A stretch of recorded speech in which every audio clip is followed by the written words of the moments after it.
Всегда меня удивляет желание наших чиновников сделать, как в Милане, перголы от солнца.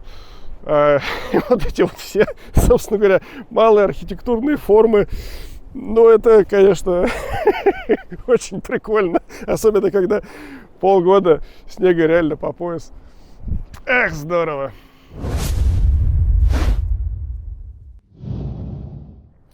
Несколько выпусков назад мы рассказывали вам о новом трамвае, который ездит от станции метро Купчино в Петербурге до Шушар. Серия возымела успех, и мы решили доехать ни много ни мало до Верхней Пышмы, что под Екатеринбургом, вернее, над Екатеринбургом, для того, чтобы посмотреть, как работает аналогичная концессионная схема здесь, на Урале. И вот перед нами трамвай «Львенок» и маршрут 333. Сейчас посмотрим, как он функционирует и что из себя представляет. Урал!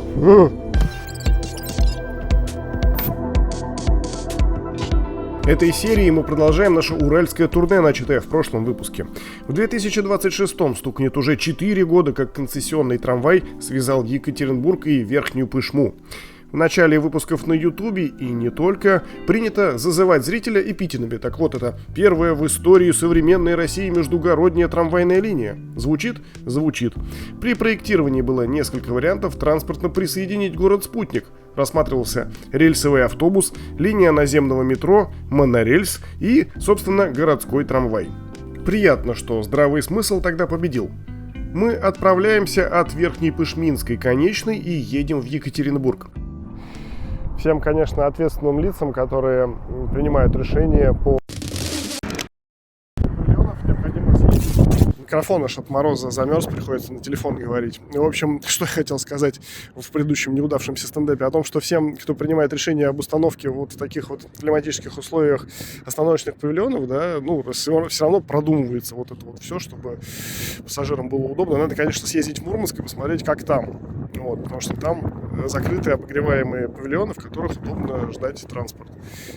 Особо каких-то затрат на это дело, вот таких грандиозных, не требуется. Просто нужно в свое время как-то об этом подумать. На 8,5-километровом маршруте 14 остановок.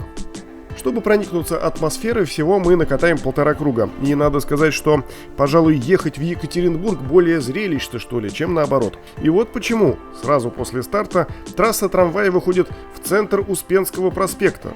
Магистраль имеет характер загородного шоссе, и трамвай тут себе в скоростном удовольствии не отказывает и едет бодро во весь опор.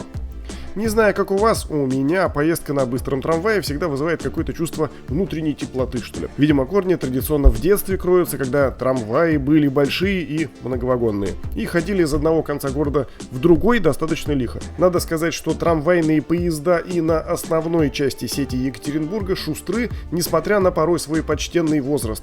Главное дождаться нужный номер. С этим бывают проблемы. За окном тем временем проплывает деревенский пейзаж. На почти 3-километровом участке, где трамвай идет по шоссе, всего 3 остановки. Интересно, что при устройстве трамвайного полотна его не обособили, а пустили прямо по центру дороги, еще и в одном уровне. Впрочем, прокатившись на местном шаринге, я обратил внимание, что вроде как в Екатеринбурге не принято ездить по трамвайным путям на машине. Так это или нет, я думаю, местные просветят в комментах, хотя, может быть, все это было связано с тем, что была зима и пути были заметены. Если же открыть на Яндекс.Картах панораму проспекта, то местность эту до и после просто не узнать. Да, представляете, у маршрута блатной номер 3 тройки. То ли пиарщики молодцы, то ли ребята, которые выбирали, сами катают на непростых номерах, и это дело привычки. Шутка, конечно. Есть версия, что 3 цифры, так как маршрут межмуниципальный, и, дескать, в этом случае он должен быть почему-то трехзначный. Впрочем, в Нижнем Новгороде вон вообще есть 417-й трамвайный маршрут. Но там логика была другая. 417 это 4 плюс 17. Дело было в 2007-м. Тогда номер трамвайного маршрута 417 сформировался из названий 2 существовавших до этого маршрутов номер 4 и 17. В самом же Екатеринбурге есть троллейбус под номером 33, получившийся из слияния 13 и 16 маршрута. Странно, что не 29-й. Наконец, если на секундочку вернуться в Петербург, есть автобусный маршрут 2МБ. Дело в том, что когда-то в городе на Неве существовали ночные автобусные маршруты, дублирующие метро. Так вот, по маршруту, дублирующему вторую ветку, ходил автобус 2М. Но когда мосты разводили, маршрут делился на два: 2МА и 2МБ. По разным берегам Невы соответственно. Сейчас все ночные маршруты закрыты и номера свободны. И вот 2МБ почему-то достался новому маршруту в новостройке. А уж когда-то потом однажды объявят конкурс, и маршрут получит постоянный номер, скажем, 104. Тот случай, когда без комментариев. Увлекся что-то я транспортной бюрократией. Вернемся в трамвай 333. Тем временем трамвай свернул с шоссе, и теперь мы едем по обособленному полотну вдоль частного сектора. Ну и впереди у нас, наверное, самый живописный участок трассы.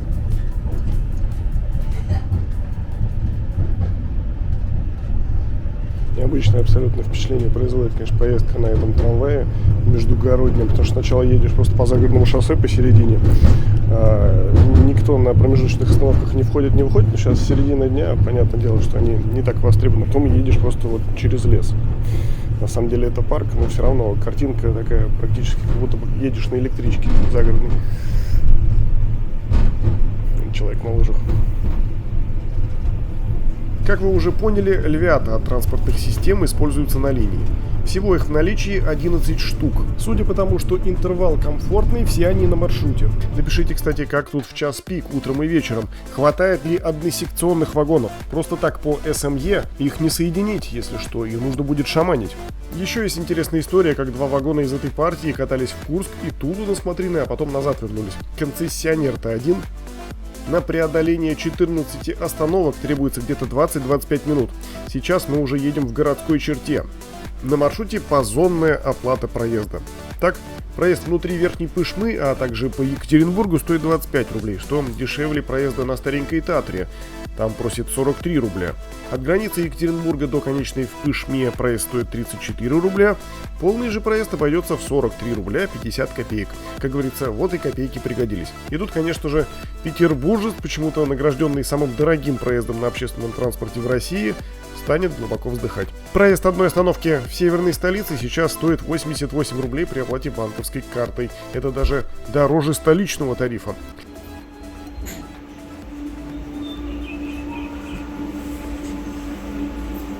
Следующая остановка старых большевиков. Уважаемые пассажиры, во время движения держитесь за поручни.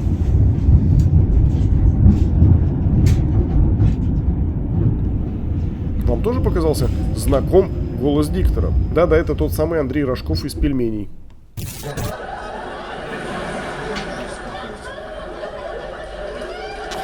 Приближаемся к конечной. На удивление, она не дотягивает до ближайшего метро. Идти до входа нужно еще 250 метров. Ерунда, воскликнут некоторые. Не соглашусь. Все-таки пересадка с одного вида транспорта на другой должна быть комфортной и, более того, желательно под каким-нибудь навесом. А тут идти еще полостановки, и это все время. Надо сказать, что удобная пересадка между транспортами — это вообще не про Екатеринбург. Вот прям очень много вопросов, где и как расположены остановки. На конечной всех просят выйти из вагона. Вагоновожатый осматривает вагон после каждого рейса. Пассажиры же терпеливо ждут приглашения на посадку. Минутка забавно-увлекательного глубокого ЖД-фана. Бортовой номер сделали с 2 нулями, повторяющий заводской. Таким образом, в парке диапазон машин подряд с 20160 по 20170. На кольце показалась сдвоенная Татра городского 14-го маршрута. Он, кстати, пересекает весь город, длина его 21 километр.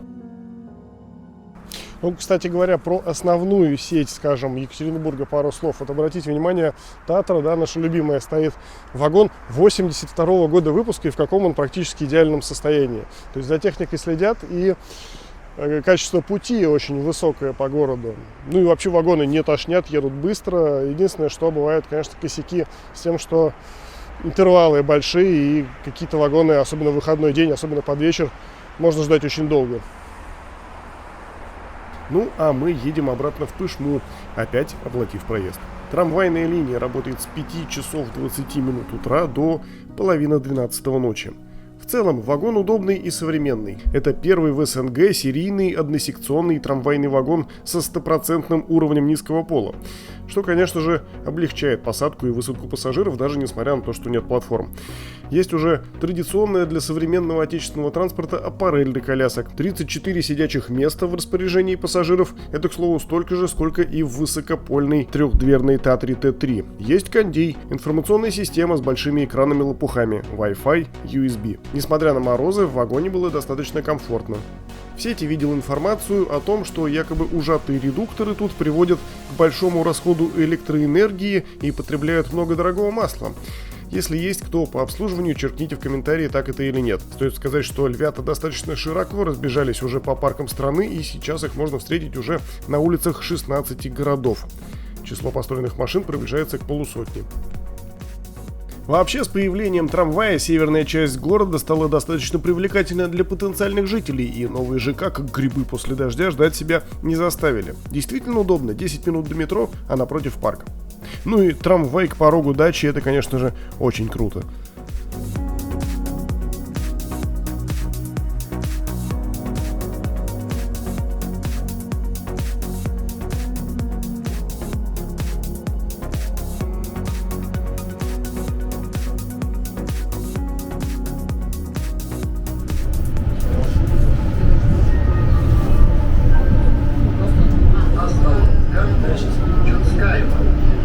Уважаемые пассажиры, при выходе из транспорта не забывайте свои вещи. Так можно ли сравнить два этих проекта, петербургский и екатеринбургский? Как говорится, такие разные все-таки похожие. Оба построены по концессии, хотя расходы несопоставимы. Петербургский проект по капиталовложениям в 12 раз превышает Пышминский. В Шушарах двусторонние трехсекционники с возможностью автономного хода, еще и автопилот заявлен, за окном дома-муравейники, эстакады и целый трамвайный вокзал. Хотя идти до метро не меньше, чем в Пышме, где односторонние односекционники, разворотные кольца, дачные домики, деревянные шпалы и пути посреди проспекта с посадкой с дороги. Но главное не это, а то, что в стране трамвайные системы не только закрываются, но теперь иногда и открываются. Проезжаем мимо депо. Побывать там лично на этот раз не удалось, и мы подрезали видео с официальной странички трамвая ВК. По кадрам видно, что депо в духе времени, современное, так сказать. Быть может, при повторной поездке летом наведаемся и туда. Интересно, что при запуске всей системы депо еще не было готово, и львята ночевали тогда в северном депо Екатеринбурга. Депо. Как же непривычно говорить депо. Трамвайный парк. Как известно, парки есть везде, а вот трамвайные только в Петербурге. Возможно, это повелось с дотрамвайной эпохи в столице Российской империи, во времена конно-железные. На Лиговском проспекте 40 было построено помещение для лошадей и отстоя вагонов. Поскольку это хозяйство находилось в непосредственной близости с настоящим большим железнодорожным депо Николаевской дороги, применять тот же термин к лошадино-вагонному отстойнику постеснялись. А потом название парк как-то вошло в трамвайно-петербургскую традицию. Прикол, конечно, в том, что трамвай доезжает до самой окраинной верхней Пышмы. Причем все время хочется сказать Пышмы. Не могу ничего с собой поделать. И здесь он заканчивается, здесь кольцо. А дальше, собственно говоря, вот кому повезло быть рядом с кольцом, тот, конечно, может пешком дойти. А кому не повезло, тому приходится еще пересаживаться на местные автобусы и ехать дальше. Ну, так нелогично. Было бы, конечно, здорово, если бы маршрут продолжался дальше по этому городку. Ну и еще такое, собственно говоря, замечание, что нету платформ. И приходится делать вот этот вот шаг, который, конечно же, тоже отнимает время на посадку. Сейчас дождемся следующего вагона и рванем уже в Екатеринбург. А там метрополитен. Наша поездка в Екатеринбург состоялась благодаря существованию нашего Бусти-сообщества и спонсоров Ютуба.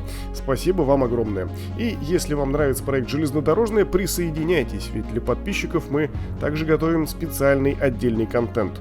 Так, приложением к этой серии выйдет выпуск проекта «Железнодорожное плюс» о текущем состоянии основной сети Екатеринбургского трамвая с посещением уникальной коллекции музея. Для продвижения этого видео не забывайте оставлять комментарии и подписывайтесь на нас, если еще не подписались. В целом мы остались довольны этой системой. Сейчас такое состояние убаюкивающее несколько, когда вот полчаса поехал на трамвае. Если довести эту систему до идеала, вот некоторые мелкие недочеты исправить, это вообще идеальная такая штука, которую нужно инсталлировать вообще по городам России, даже невзирая на то, что это все по концессии. Мы же отправляемся на поиск новых железнодорожных историй и ждем ваших комментариев. До встречи.